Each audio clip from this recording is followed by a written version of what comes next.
Welcome. I'm Riley Karsh. I'm Tova Kopan. We are thrilled to bring you the We Go Boldly podcast. Let's talk big burning questions, life changes, and maybe a bit of personal business. Let's be bold and brave together. Are you ready? I am. Here comes the show.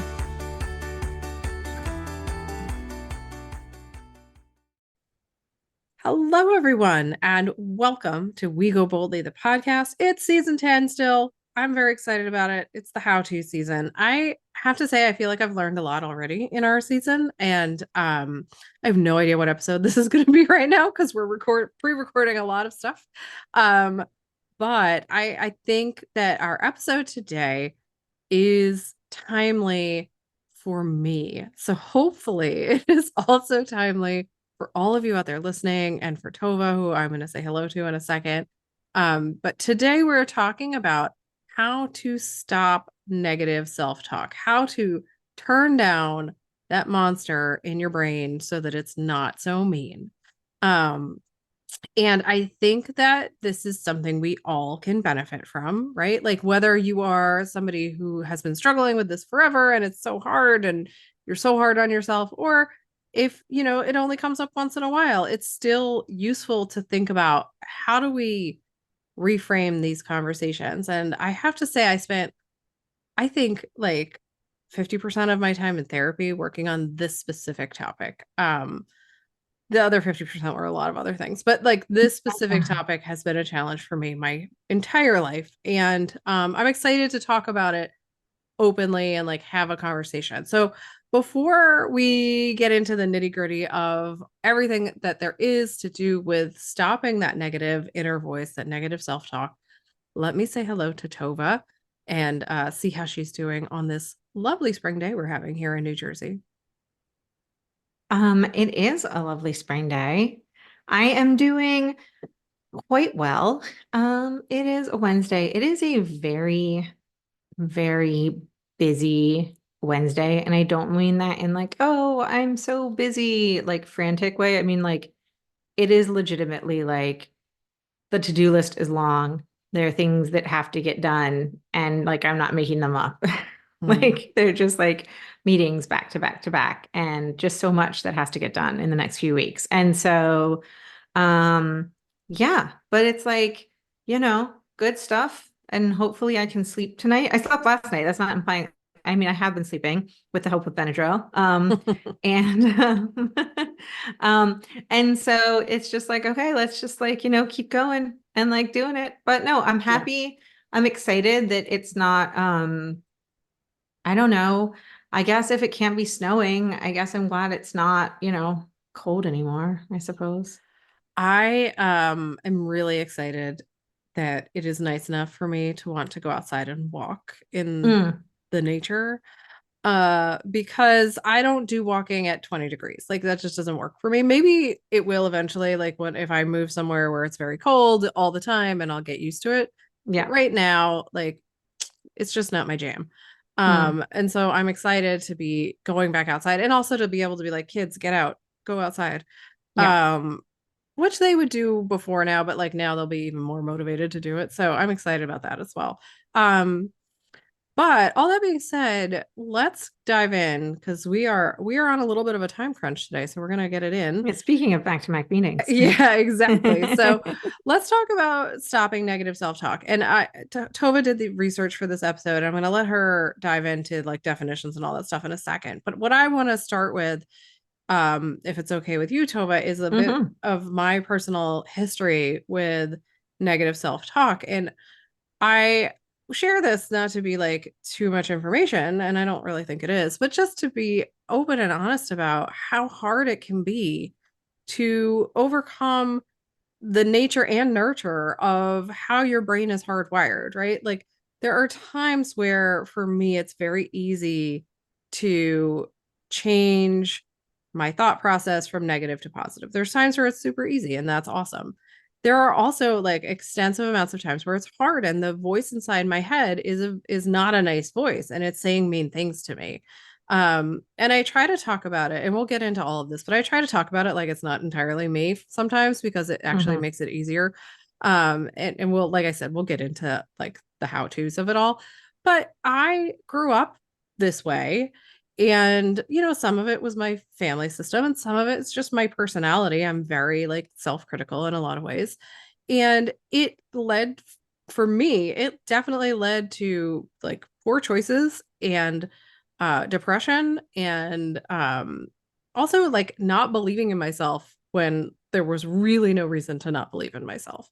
And so spending a lot of time in therapy talking about it really, really made a big difference. So if this is something you struggle with like on a large scale, I would very much encourage you to find a professional who can help you with whatever technique works for you in terms of changing your thinking, but some way of changing your baseline thinking about the world because it will change like so many aspects of your life. It's a domino effect Yeah. if you're willing to work on it. And it's a huge, like for me, it was a massive change in my life and it made like 95% of my life better. It was so, so helpful. And he gave me a book and I wish I could think of what it was called now. And I'm turning around to find it because it's on my shelf here somewhere. But it's like it's self-compassion, and then there's another one, but there's a couple books on it's not like the power of positive thinking, it's the power of replacing your negative thoughts with positive thoughts. It's which is different than positive thinking. So all that being said, Tova, I'm going to turn it over to you to like kick off the definitions aspect of what we're talking about so everybody else can sort of play along. Well, before we get to the definitions aspect, I think it is really important what you just said. And I say that because, in almost every episode, we do talk about if you're struggling with X, Y, or Z, go to therapy. But I think in this topic, more than a lot of the other topics, Yeah. we are going to end this topic with how-tos, right? That's the whole point of this season.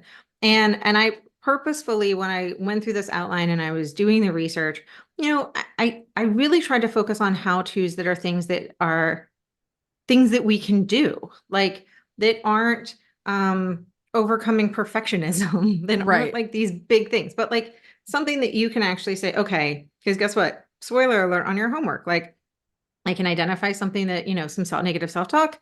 I'm going to pick one of the tips and tricks that Tova and Riley suggested, and I'm going to take this and do a how-to. And like that's what we're going to do.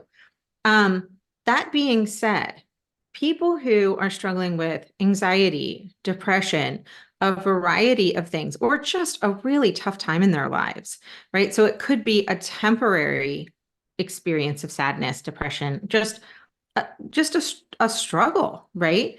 Um, these tips and tricks may not work. You may need more help. And so Yeah. one of the tips is go to a therapist. Like Yeah. honestly, that's the last one in the list. Go to a And therapist. And it and it is really important that we differentiate what we are talking about and that at some point you might need to end up at a therapist. Yeah, because the reality is, if you are struggling as much as I struggled, or more, or even a little bit less, then in this particular arena of your life, then you may not even know that that's what the struggle is. Like you Right. may not be able to identify because, and I'm jumping ahead again, but you may not be able to identify that the thoughts in your heads are not truths, right? That they're not like fact. So if Right. you haven't even gotten past that, you may need someone to like point this stuff out to you. I did want to know the book that I was trying to think of is called Learned Optimism. It's by Martin Seligman, and it's like a little dated now, but he is one of the fathers of positive psychology, and like there are a lot of tools in that book, which is I'm a huge fan of tools, right? Like because Yeah. I'm pretty self-aware and I can pretty much know when like something's going on. But sometimes I need someone to tell me what to do about it. And which is one of the reasons I love our season so much because like practical, like do X, Y, and Z, and that will help Hmm. is a huge, huge thing for people. Yeah. Yeah. So let's jump in because there is like so much we want to talk about. And awareness is a huge thing of like knowing like, oh, I didn't even realize that this was how I was talking to myself, right? That is a Right. huge, massive thing that is happening to a lot of people. So, what is negative self-talk? According to the American Psychology Association, negative self-talk involves inner dialogue that reinforces negative beliefs, attitudes, and fears. This dialogue can impact your thoughts, feelings, and reactions, which can affect your motivation and performance. So, negative self-talk is your brain considering, every possible dangerous or risky outcome. Um, there's a reason it existed initially, right? It was to protect us to a certain extent, right? It was to keep us from falling off a cliff, or like, hey, if we go over there, we might fall off a cliff. And there you see those jokes on social media, like, I wish my response to like run away from the lion wasn't keeping me from like opening up this email. Right. But like the fact is, like, that negative self-talk of like, oh my gosh, what happens when I open up this email? Oh no. Like, and let's be honest, there is some emails like right now I am avoiding opening because I just don't want to deal with it. But Yeah. I will, I Yes. will. It's I'm saving it for the end of the day, but that's so I can give it my full attention. At least that's what I'm telling myself. Um, so, so to that end, to a certain extent, negative self-talk is not always destructive. That being said, um, and I did read a little bit that said, some sports psychology does think that it can motivate athletes, but I read a lot more, that said negative self-talk is not motivational. People think that it's motivational. Right. People think that it will help you. um, it's like, I think a lot of us watched those movies in the 90s and the aughts, is that what we're calling them? Mm. Where like, a woman wanted to lose weight and she would like put sticky notes on her like um ice cream in her freezer and be like, don't be fat or something. Like Yeah. really Yeah. awful, horrible Some things. horrible internal monologue Yeah, and we were externalized. like, "Oh, that's normal. Cool. That's what we're supposed to do to keep ourselves from like wanting to eat something sweet at the end of our Right. day." Can't imagine why I struggled with and Yeah, still struggle with this whole our thing. whole age group is the way we are. Sure, that makes sense. So it to the most part, like I said, there is some. I think true negative self-talk has been found to be not at all motivational and Yeah. does not actually help and encourage someone to reach their goals. It is Yeah. truly pulling you down. Well, and I would assume, and I don't know because I didn't read the research studies that you're talking about, but I would assume that this was like a short-term benefit, right? If you Yeah. train your brain to think negatively and use negative self-talk as a motivation, it's going to I personally believe whether you're an athlete or whatever, it's going to fail long Yeah. term. If you're like right before the big game, maybe I still don't see how that motivates anyone, but maybe there are people out there that are motivated by some sort of like negative self-talk in that instance, but it's not going to work long term. I just don't buy it. Yeah. No. And so some forms of negative self-talk, right, are filtering, right? So that is magnifying the negative aspects and getting rid of the positive ones, right? So I think a lot of people pretend this is just being realistic. And it is not being realistic because good things happen. I know as we are recording this on the day where the world basically ended as we knew it, we are recording this on March 13th. Maybe that doesn't feel that way. Currently, 3 of my 4 parents have COVID. So that doesn't totally feel that way, but good things happen in this world. Oh man.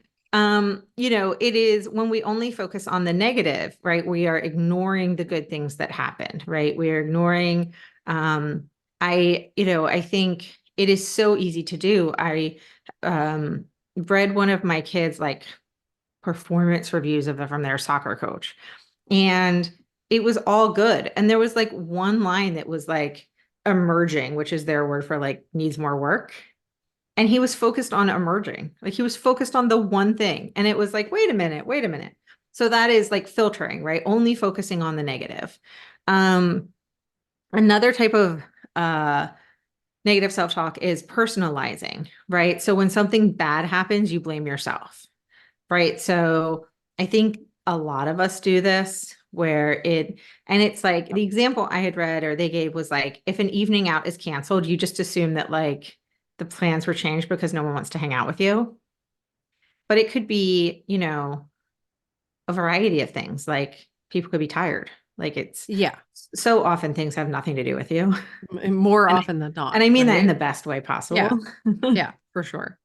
Another type of negative self-talk is catastrophizing. Automatically anticipating the worst. I think it was last season.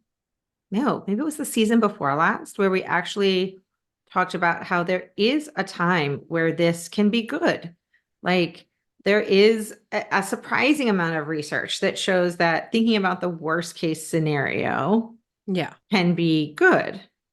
But that is not this. This is, driving through a coffee shop, the coffee shop gets your order wrong and just automatically assuming that the rest of your day is going to be a disaster rather than being Yeah. like, well, I guess it's all uphill from here, being like, Right. well, my day's ruined now. Yeah, and I think that goes hand in hand with anxiety and depression in a lot of cases. I also want to give a shout out to the teenage kraken, which taught my son this word because apparently there's teenage girls in that movie and they talk about catastrophizing. So if you need your children to learn what it means, there's an opportunity. That's fun. I feel like my kids are not learning those words in anything that they're watching. So I had no idea, but he came to me and said it, and he was like, "I learned it in the teenage kraken." there you go. Okay. And then polarizing, right? So you see things only as either good or bad, where there's no middle ground, right? So either you're perfect or you're a total failure, which means everything else around you is either perfect or a total failure.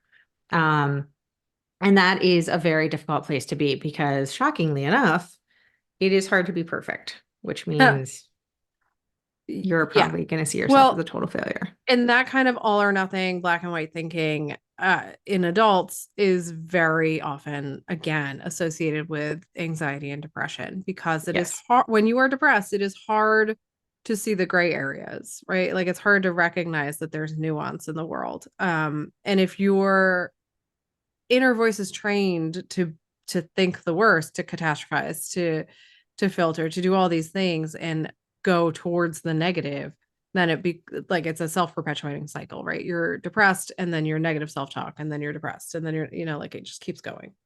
Well, and that is also, we're going to jump to like, how do I know if I'm negative self-talking? But just to give a, sneak peek, if you find yourself saying never and always and all the time Yeah. and things like that, there's, if it's attached to the negative, that's a good sign that there's some negative self-talk.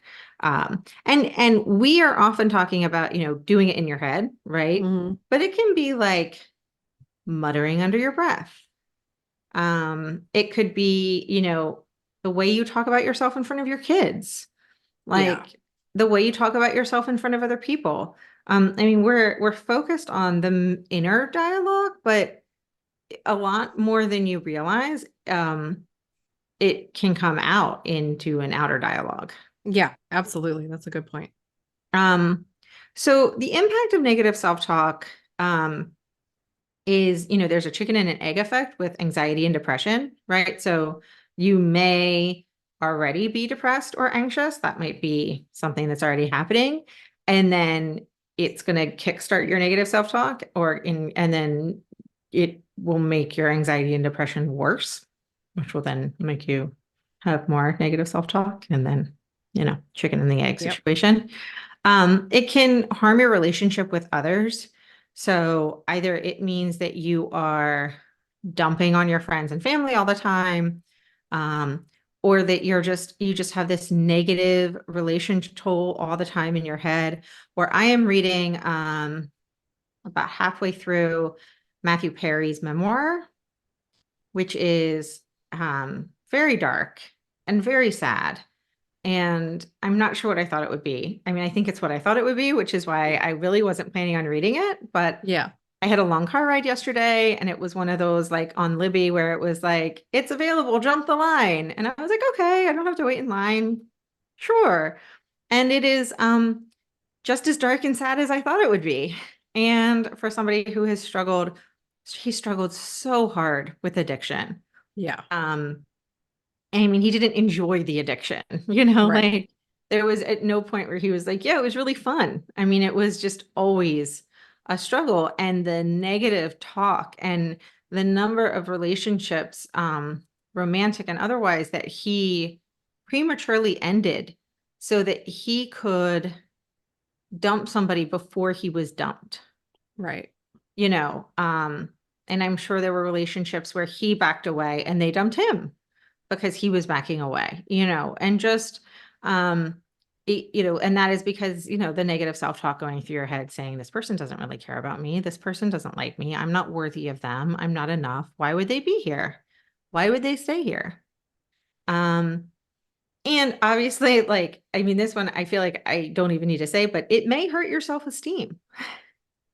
And by Um, may, we mean it will. Like it 100% will hurt your self-esteem. I can't even stomach the word may in that sentence because there's no way you're talking to yourself like that and you feel good about yourself. They don't go together.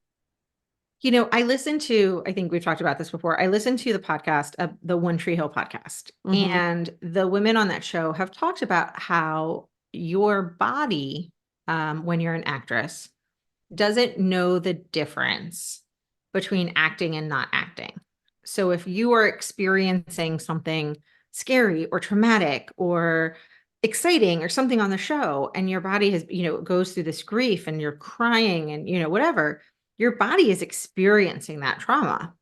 And your brain might be like, it's not real, but your body is keeping score, right? Yeah. For lack of a better term. Yep. Well, with negative self-talk, it doesn't matter if a teacher is saying it to you, if a parent is saying it to you, or if you're saying it to you. Your brain believes it, right? And we've talked in the past about how that means that the positive things you say can have such a significant positive impact. But it also means the negative things you say can have such a significant negative impact Yeah. on what you are saying and what you're doing. So it's really, really important that, we, when we get to the how to's and how to be aware of what you're doing, that we take the time to be aware. Yeah, Um, for sure. We should probably take a quick break. yes. So why don't we do that? And when we come back, we can talk about like the the impact of positive self-talk and why this matters. Why are we doing this? So we will be right back after this break, everyone.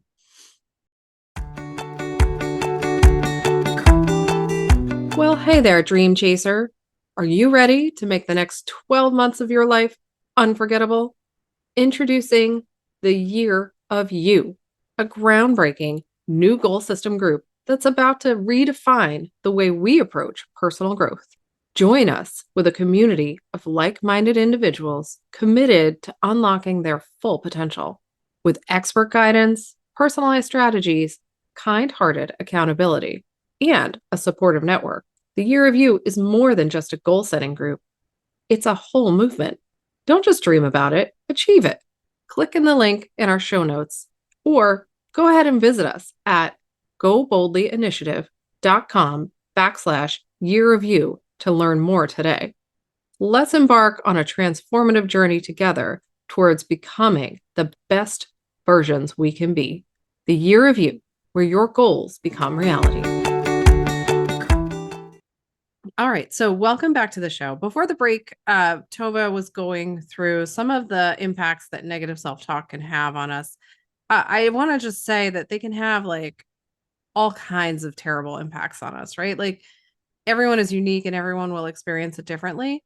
Um, but I just want to circle back to when you were talking about like it can harm your relationship with others.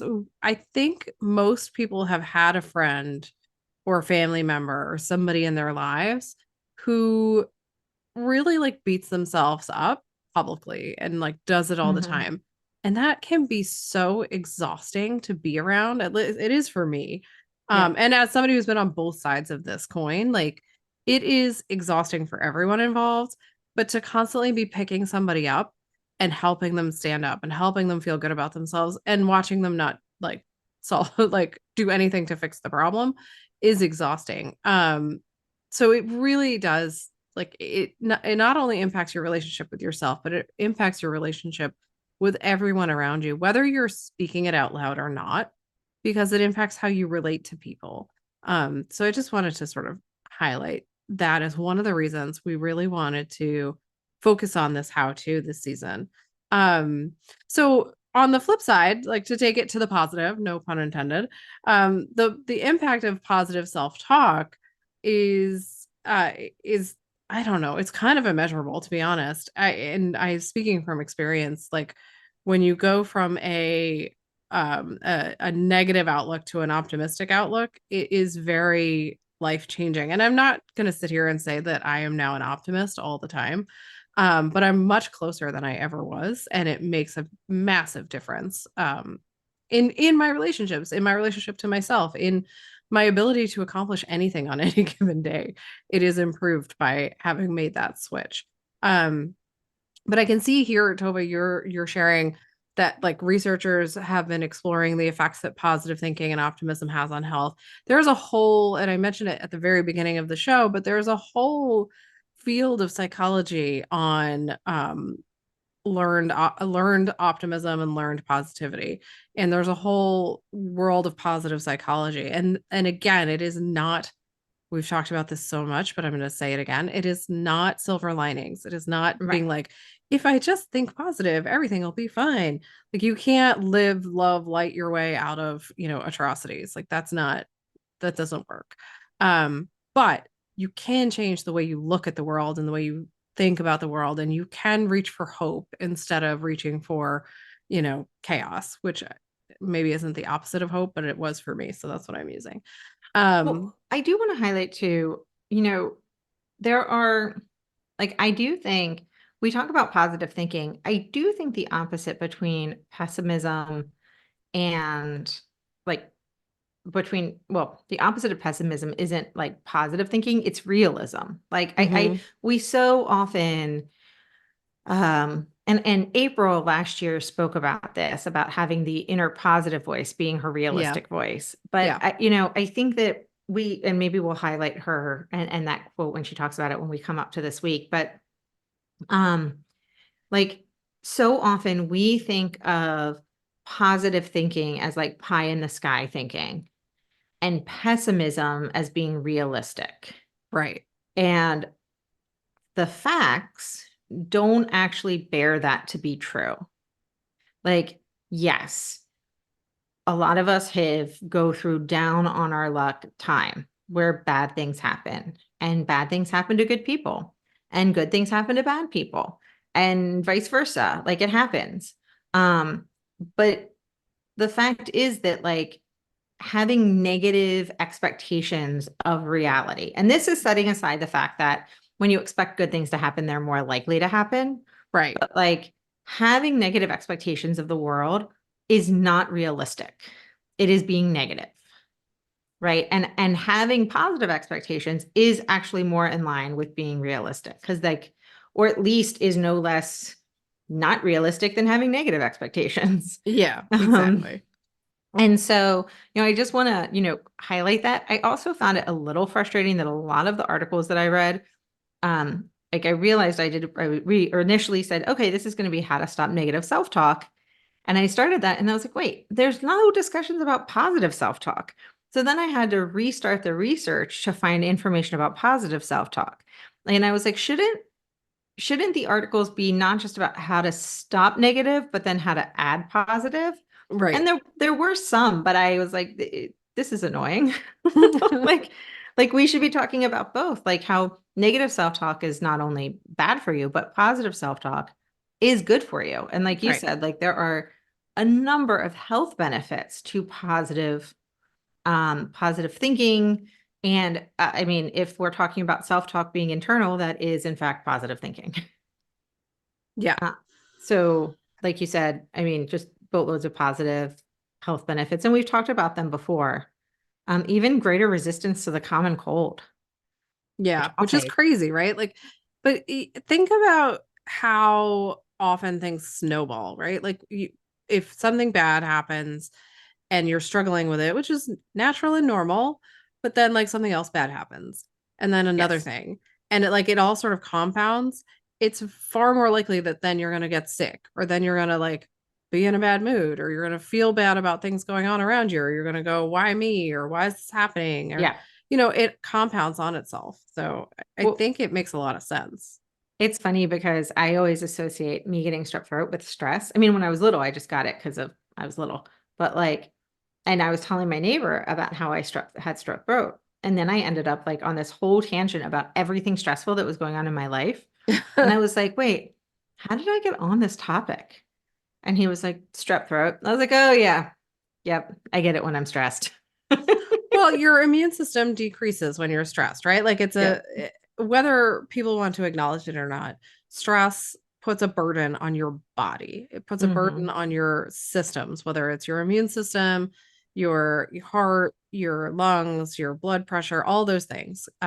It just does. And I don't know. I feel like this is a moot argument at this point, but people still argue against it. Um, Whatever. Anyway, so more health benefits are things like better, I think these are really self-evident, but better psychological and physical well-being, better cardiovascular health, reduced risk of death from cardiovascular disease, and this is obvious, but bears pointing out, better coping skills during hardship and times of stress. And Hmm. the reality is that if you are able to turn off that negative voice and turn it around and make it something neutral at least, um it's much easier to deal with what's going on around you, because if you think about it, like, and we're about to get to this, but if you think about it, like, that negative self-talk is another person, and that person is just dumping on you, that's just another level of stress coming at you, right? Like, if you try to objectively separate those things, it's another stressful event in your life. It's like, imagine if somebody was standing next to you and saying those negative things to you, that would feel pretty terrible. And you'd go, I can't believe this is happening in my life. Why is this stressful person stressing me out? But in fact, that stressful person stressing you out is you. So fun.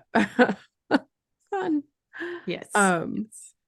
yeah. So let's get on to how to take control of your self-talk. I like the way you phrased this, even though we don't usually talk about being in control of things, because like we're often not.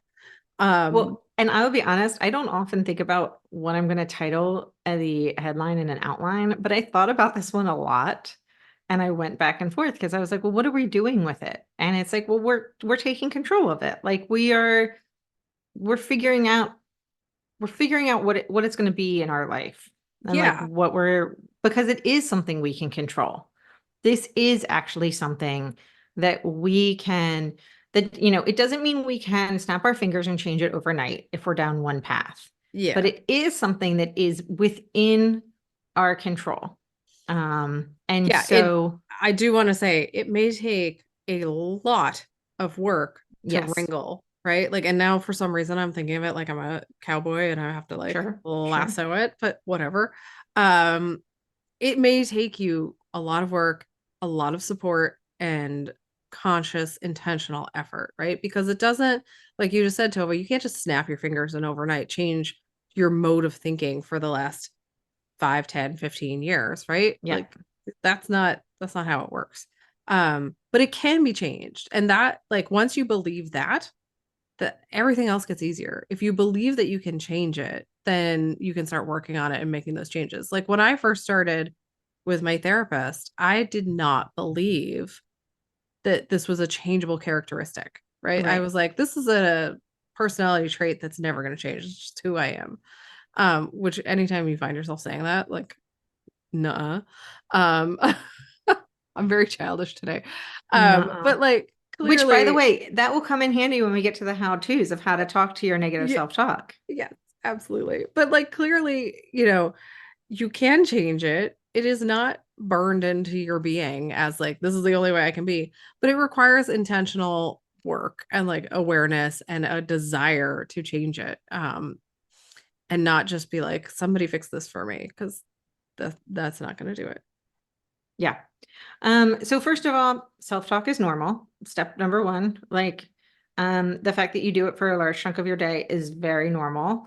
Almost everybody does it. So if you don't do it, that's okay. That's normal too, or normal enough. Um, I think they said a small minority has no inner speech at all, but at Yeah. least there are people that don't. So that's like, it's not nobody. No, but it Um, is I was slightly off topic. I was reading about this once, and I find it fascinating that there are people out there who have no inner monologue going on, and I wonder how quiet it must be. And like, I'm a little envious sometimes of like, is it super peaceful in there? Like, well, what's so what I want to happening? be like, are you thinking about things? Or Right. like, I don't what does know. that mean? All right, if you out there listening are somebody with no like in that category of people who doesn't really have an inner monologue going on, let us know. Clearly we're curious. Yeah, because I like my brain doesn't stop. Ever. Mm-mm, No, mm-mm. I was talking about this with my husband this morning. I'm like, it's a hamster wheel in there. Sometimes it's a hamster wheel of hope. Sometimes it's a hamster wheel of doom. But You just sometimes never it's just know. like a hamster wheel of like facts. Like yesterday, my dad was said something about the Roman Empire because, men. And then I was like, huh, the Roman Empire. And he's like, yeah, I don't know when it was. And then we were talking about the Roman Empire. And I was like, I know someone who knows when it is. So I texted him and then he told me when it started. And he's like, yeah, but don't believe the myth about like so and so. And I was like, I didn't even know I don't know who so and so is or that there was a myth. But like now I want to know who they are and what the myth is. And he's like, yeah, you really need to base it on the ending and the beginning is this. And I'm like, what? But now I want to know. Like, so like, are people who don't have an inner monologue like curious? But because I don't think that's the same thing. I think I'm equating Yeah, different things. I don't think it's the same thing, but I can't imagine a world wherein I am not constantly talking to myself. Like I just I can't I don't know how else to describe it. I can't imagine it. I don't know what it feels or looks or sounds like. And I am very curious to know. So Right, right. anyway, A small minority of people have no inner speech at all, where others, this is in the study, others engaged in inner speech a third or more of the time, with one student reporting inner speech 75% of the time. So apparently that's that's us. us. Um, ways to take control, and we are going to get to like we'll take a break in a few minutes, and we'll get to like actual like good tips. But I like this one, so I wanted to include it. Like when the inner voice dumps on you, dump back. Like stop yourself when you capture a negative thought. Ask yourself, is this necessarily true? But this all goes just to the start of like start being aware, right? Like, are you a Yeah. person that is having self-talk? Like, are you a self-talker? How often is it happening? And I like this idea of having a dialogue with yourself, having a conversation with yourself. And you may need to do that to figure out if what you're saying is negative, positive, or neutral, right? Yeah. Like, you may need to have a conversation of being like, wait, why is that? Why am I saying that? Why do I think that's true? What am Right. I basing that on? Like, you might need to have this dialogue once you're aware of your self talk to figure out, like, is it inherently negative? Is it inherently positive? Like, what is actually happening here? Yeah. Um, Before you can actually take some tips to uh, stop it or Yeah. change it. Absolutely. Um, Um, let's see. So excuse me. What else do you have in here? So put some pep in your pep talk. I like this. So changing the focus of your inner conversations, right? So like instead of focusing on what hasn't happened or you haven't done or what you did wrong or how everything's garbage, try to focus on what you can actually do. And we've talked about this in other contexts before. You got to focus on what it is you can actually control, right? And it's a small amount of things, which is very frustrating. But if you focus on the things you can control and you can do, then all the other stuff can fall to the wayside. yep. Yep. So I think we should take one more quick break and then get back into some of the like, I don't The know, the how-tos. how-tos to Yeah. stop negative self-talk, because there's some fun ones in here that I really like. Yeah. So let's take a quick break and we will be right back.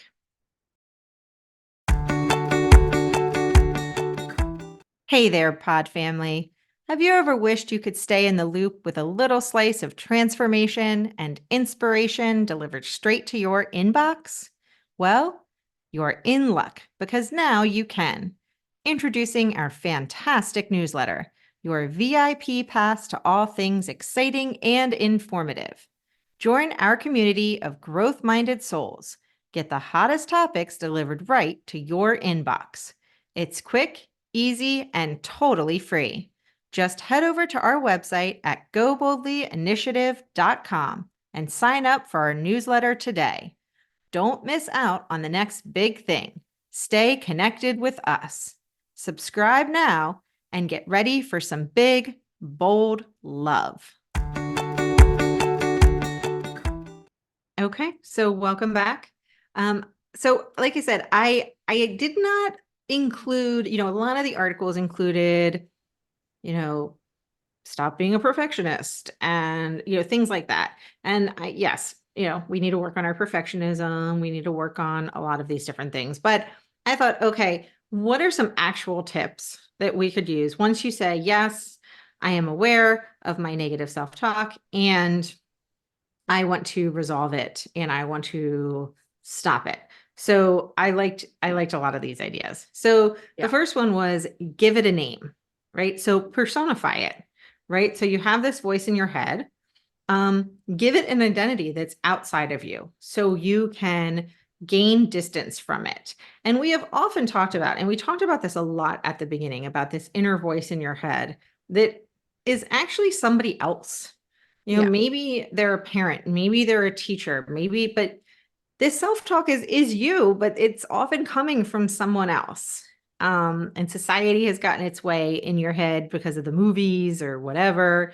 And so, let's give it a name. Let's call it, I don't know, Barb Give it a or name you don't particularly like, right? yeah, Like give it a name of someone that you would rather not hang out with all the time to give that distance, right? Like if you and whatever that is for you, it could be Bob, it could be Sally, it could be I don't know, it could be anything.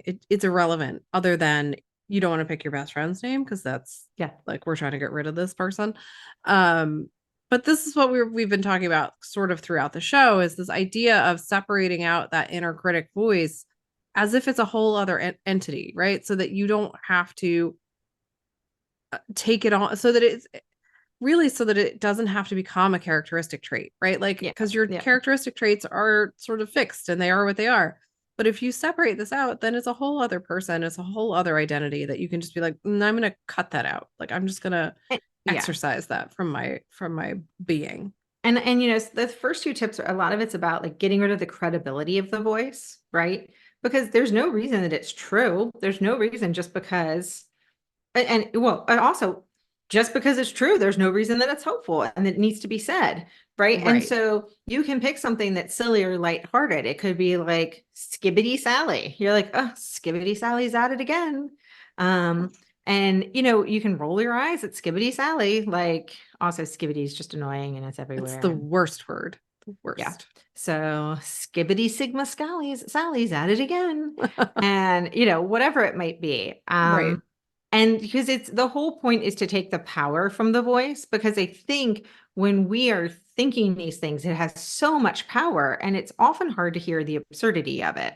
And I don't know if Yeah. I included this in this list. I'm going to go down.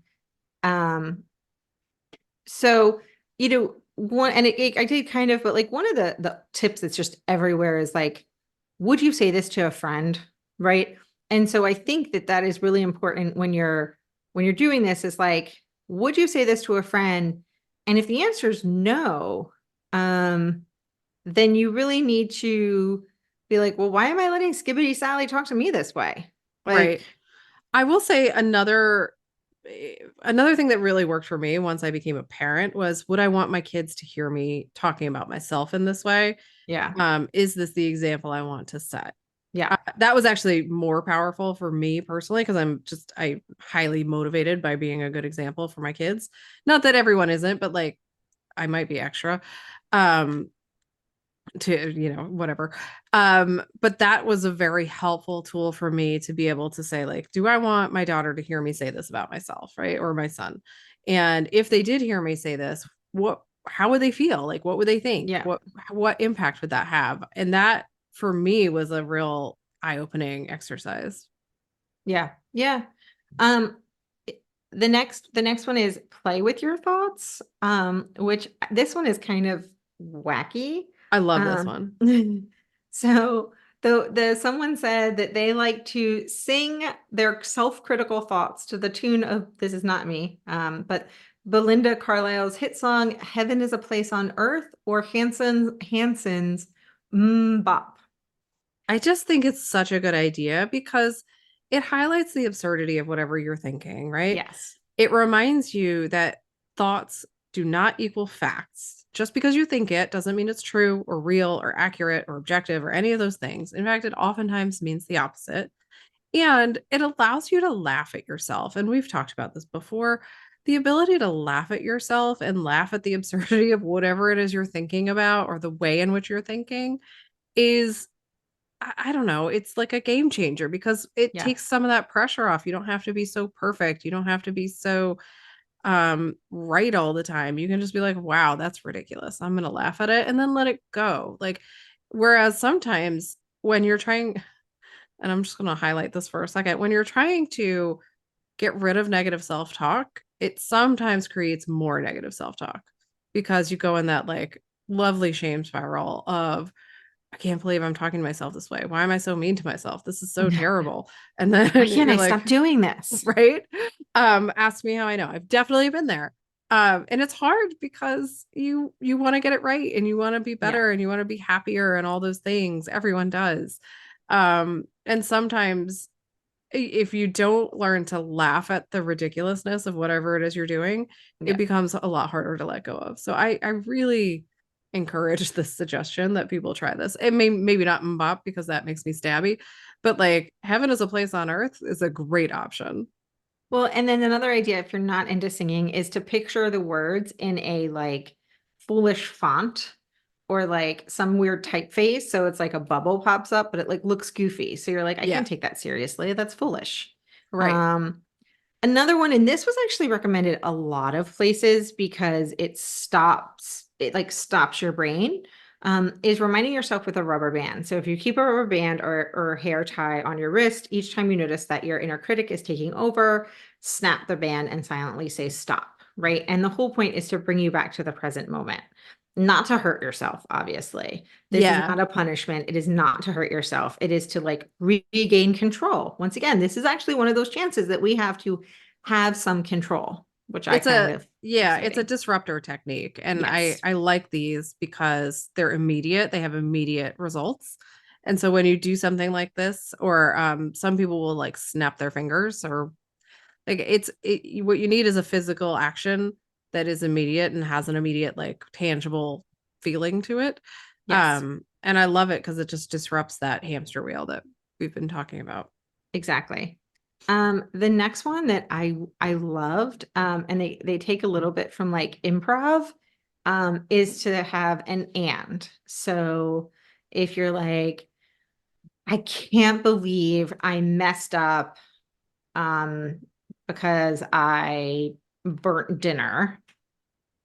And then your and could be, and now the kids and I get to enjoy a really fun snack night and have a picnic on the floor or something, like whatever it is. But you add an and, right? So instead of saying the negative thing or you've said the negative thing, now you're going to say, yes, I may have made a mistake and now I can learn from it. Or Right. so because the negative thing is often out the door, you've already said the negative thing. So now is your chance to add the positive thing, Yeah. right? So, as you are working on stopping the negative self talk, this is your chance to follow it up with some positivity with, and also just recognizing that every time something goes wrong or something happens is a chance for something good to happen, is a chance for you to learn from it, is a chance for, you know, I think we've all experienced where you've missed a bus, a train, whatever, the thing you wanted to happen didn't work out, and whatever happened instead worked out really, really well. I Yeah. mean, literally today, I was supposed to do a training, and as I was prepping for the training, which ended up not happening because I don't know, they didn't share the calendar with the rest of the firm and they forgot about it. But as the as the training didn't happen, but I was prepping for it. So I was looking for my notes that I needed to prep for the training. And I found my whole menu and the times and like when I did everything for Easter last year. And my Easter menu is always the same because that's like my favorite thing about Easter is it's like the same that my grandpa makes. It's like where he made, and my grandma, it's exactly the same. So I literally have a menu down to the times that I cooked everything last year. And I stumbled upon it. How fantastic. Like it's great. And I have a picture of it now. So I'm ready for this year already. I have my list. I have to recopy it because I checked it all off. But and that happens a lot that, there's a good thing comes out of a bad thing. So I think Yeah. I like this idea because then when you've said the negative thought, you can just follow it up with something positive or something neutral or just keep going. Um, Another one is to have power statements, right? So this is building up that positive voice in your head, and having those statements around your house. These are not positive affirmations. These are sort of rounded reminders. They could be sticky notes. They could be on the background of your phone. They could be calendar reminders. But these are things like, you can handle this. You've got this. The one they said was, a person's reaction is a reflection of them, not me, which is huge. Yeah, it's interesting. I would consider these positive affirmations. But at the same time, they are not rooted in aspirational thinking, right? They're rooted in reality of like Yeah, this, I can do this, or like this is here, this is now, that like it's all okay, those kinds of things. And I think having them posted around is it again can be one of those disruptor mechanisms where maybe you're like having a thought spiral or whatever, and you look over at your computer monitor and it has a sticky note on it that says you can handle this, or whatever you need to put up there. That is something that will disrupt that thought process that's going on. And that's one of the ways, I think one of the most common ways really that we can change that negative thinking pattern so that it becomes something else, because really you have to disrupt it repeatedly, like forever, until right. it changes over. Yeah. And I mean, and once again, like as you said, it's a disruptor. It's a reminder that, oh yeah, that's right. I'm having positive thoughts. Yeah. Um, Yeah. I like this idea of a brag file, right? So when something good happens, when you do something good, when somebody says something nice to you, I know this is something in work, right? If somebody says something nice to me or sends a good email that's really positive, you throw it there. So when you're ready at the end of year for your end of year review, you're like, oh, that's right. This person said this person said that. Right. Um, but why not have one at home? Like, why not have something when somebody says really nice, something nice to you? Or if somebody sends a text like, oh, I really appreciate your help with this. Oh, thank you. That was really nice. Or if the kids say something nice to you, why don't you just throw that in a notes app and have like a nice little notes of running things that people have said that you did nice or that you liked or that you like, Yeah. you made a really good, like I made my best Irish soda bread so far I've ever made this year. Like, good job me. Yeah, absolutely. And I like to think about this like, when I was a kid, if I was in the newspaper or whatever, my parents would clip out the newspaper clipping and put it somewhere, right? Like all of these, like, or if I got an award at school, or if I whatever. And saving, like putting those things in a space where you can be reminded that like these nice things happen. These like it's a celebration of your who you are in a positive way, and it can be a good reminder if you're having a day Yep. where you're just like, everything's crap, I'm crap, whatever. To go back and look at those kinds of things. Like, it's something I would do for my kids. So why wouldn't I do it for myself? Yes, 100%. Create a playlist, right? Happy songs, not sad songs. Let's just clarify. To put you in a good mood. Just as an aside, if you go and sit down to try to create a playlist of happy, positive songs and you struggle with it, like this has to me is always a sign that I'm depressed. Like it, Yeah, I don't know. We probably it, differ on that one. well, and I think that that is so to continue, you may have other things, Yeah. but know what they are so Yes. that if you may be depressed, you can be more aware of it and aware of yourself. Mm-hmm. So I love listening to sad music. I love it. But if I go to sit down and make a happy playlist and I cannot think of a song, that is troubling to me. And it Yeah. knows that I'm in a tough place emotionally. Right. I think, like you said, understanding what your triggers are, understanding what your red flags are, and learning to listen to yourself in a more objective way, I think Yeah, is really, really necessary in this whole process. 100%. I love this one. Give someone else a compliment, right? These are all different ways to disrupt the negative self-talk. And hey, giving someone a compliment, even if it's not yourself, you're saying something positive. That disrupts negative self-talk. And maybe it'll encourage you to say something nice to yourself. It's worth a shot. Yeah, absolutely. I always find when I like compliment a stranger or even someone I know or whatever, um, one, it gives you a good feeling, right? Like, because it Yeah. just feels good. But two, like it sparks conversation usually and it creates like one of those, I don't know, I want to call it like a positive bubble moment in time where you just Yeah. have this moment of connection and it's good for everyone and then it moves on and you can, I would personally put that in a brag file, right? Like Yeah. that's a great moment to be like, hey, this happened and it was really great. Um and it's just Agreed. it's a good sort of reminder and a disruptor like you were saying. Agreed. This one we talked a little bit, but learn how to take a step back, whether it is, would I want my kids to hear me talk about myself this way? Or would I talk to my best friend this way? What would I say to my friend who's going through this? Just giving yourself that perspective. And I think that's what we're going to ask people to do over the next week when they're evaluating how they're talking to themselves. When you're trying to figure out, like, how am I talking to myself? Mm. Another way to evaluate it is to keep a journal. Because if you're struggling to figure out, like in the busyness of your life and your day, start writing a journal and see what comes out. Um, it's usually pretty clear there. It's hard to hide from what kind of self-talk you have when you're writing in a journal.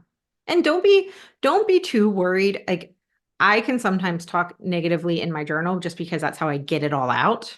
Yeah, It there's a doesn't difference, right? necessarily Though. mean that I'm carrying it with me all day long. Yeah, you can vent. I mean, that's Yes. a great place to vent, frankly, Yeah. but venting is not the same as beating yourself up. Yes, exactly. And then lastly, see a therapist. Hmm. If you're like, yeah, these sound fun, it's not going to work. And you try it and it doesn't work. Or if you're sure it's not going to work, see a therapist, right? Like you can see a therapist for a month. That might be, there's a reason that a lot of like companies do like a 5 week, 6 week program. Because a lot of times seeing somebody, if you're not dealing with deep-seated trauma, sometimes it's, hey, I need a reset. Yeah, And 6 weeks works. absolutely. Also, I think it's important to start thinking about like, where is the negativity coming from, right? Like, is it, and this is the harder question, and this is when I think a therapist really, really comes into play, or at least a group or some support network to have Mhm. honest conversations about this. But like, where is your negative self-talk coming from? Is it really, do you have low self-esteem? Do you have low feelings of self-worth? Did you grow up in an environment that was very negative? Were people hard on you and you internalized that? Like where is it all coming from? And you don't have to know that in order to change it, but it is very helpful because if it's coming from trauma, you really probably need to address the trauma in order to change the behavior. Um, if it's just coming from, you're going through a bad patch and this is not how you normally are, that's a very different scenario. So it's important to like take the time to really think about that when we're talking about this. Yep, definitely. So we need to wrap up, but just a couple things on how to practice positive self-talk. Um, don't don't assume that you're going to switch from negative to positive in the blink of an eye. Eventually you'll get to positive self-talk, but just try to practice it every day, right? So maybe it's not like I'm gonna practice negative self-talk all day, every day, but try to, whether it's I'm gonna start the morning with affirmations, I'm gonna end the day with affirmations, um, whatever, I'm gonna sprinkle, I'm gonna write it down at lunchtime, like whatever it might be, try to sprinkle your day some positive self-talk, some affirmations throughout your day. Um, if you can, try to start learning more, and we're not going to get into it today because today's all about negative self-talk, but learn more about adapting a growth mindset. That's huge. It deserves its own. Um, Maybe we will do a how to adapt a growth mindset. Yeah, that's a big, big topic for sure. Um, and then the last one, we are not going to spend a lot of time on because we have spent a lot of time on this and we love it, but practicing gratitude, Yeah. right? So, a great way that I know how to eat less carbs, if that's a goal of mine, is to eat more protein. So I say that because a great way that I know how to have less negative self-talk is to focus more on gratitude, right? So sometimes Yeah. the focus can be, I'm not going to focus so much on having less negative self-talk. I'm going to focus more on increasing my gratitude. Yeah. Which in and of itself is the whole point, right? Like we're trying to not be so negative. So we're going to Yeah. focus on being more positive. Right. And we've talked, and I won't go into detail. We've talked about gratitude practices at length. All of the research that combined Tova and I have like scoured through indicates that a gratitude practice, a daily gratitude practice, with intention is something that is sort of key to personal development and growth. And we certainly encourage it. I do not succeed at this every day. I try. But there are days where I just don't have it in me. One thing I will, if you're struggling with it, one thing I will suggest is to make it a family habit. Mhm. Because then you all sit down and do it together and it's like more likely that it'll get done. Also, if you tell your kids they have to do it and then they're like, but mom, why aren't you doing it? And you're like, oh, okay. um, then you could all do it together. So that I think that's a helpful way to create the habit. Agreed. Agreed. So those are just some quick, like positive self-talk tips. Before we go, just some great ways, like, you know, um, these are just some examples of the difference, right? And maybe we should have had these right at the very beginning, but like negative self-talk would be, there's no way this will work. Positive self-talk would be, I can try to make it work. That's not silver lining it. That's not being like kind and not that's not like I'm going to definitely do this. Yeah. It's just like I'm going to try to make it work. It could be like no one bothers to communicate with me. And another option would be I'll see if I can open the channels of communication. Like it's just having an approach of giving it a go and trying to give it a shot versus just shutting things down. Yeah, Um, it's the difference between assuming the worst and hoping for the best, right? Like yeah, you if you're constantly assuming the worst, that's where you're going to stay most likely. Um, but if you're yes. hopeful for the best, then it could go either way, really. Yes, exactly. So our homework, we've been alluding to it the whole time, Yeah. but take some time this week to listen to your inner voice, right? So what are you practicing? Are you doing a lot of negative self-talk? Are you doing a lot of positive self-talk? Is it a mix? Is it neutral? What's happening? Um, if there is a lot of negative self-talk or even just more than you would like, um, pick one of the tricks or tips that we discussed today. Maybe you want to name it. I really like picturing those people that are in the movie with the emotions and they're in your Oh, head. yeah, Inside Out. Yeah, inside out. I got those people running around my head doing stuff. I like those too. That's a good one. Yeah. So, pick one of the tips or tricks, give it, maybe you name it, maybe you have the rubber band, whatever you think. But, and discuss and try to move from the negative to the positive, or try to add some more positive to your life, whichever you feel like you need to do, and let us know how it goes. Yeah.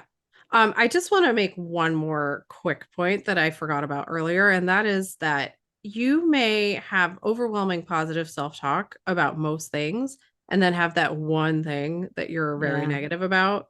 Um, so just be mindful of that. If that's the like space you're in, it's, I mean, it's all okay, but that's a great opportunity to change the way you're thinking about that one thing. Like maybe it's your education, or maybe it's losing weight or gaining weight, or maybe it's making appointments on time. I don't know. It could be any number of things, but it might just be that like you're really like super positive, and I don't mean it that way, but like you're really like optimistic in most areas, and then there's just this one nagging area. Yeah. So you can focus in on that. Yeah, exactly. So try it out and let us know how you do. And we will be back next week with more how-tos. All right, everyone. Have a wonderful, wonderful week.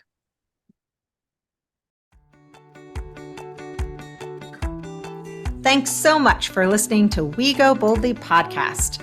We know you're busy and we love spending time with you. If you enjoyed this week's episode, let us know. Head to Apple Podcasts right now to rate and review our show.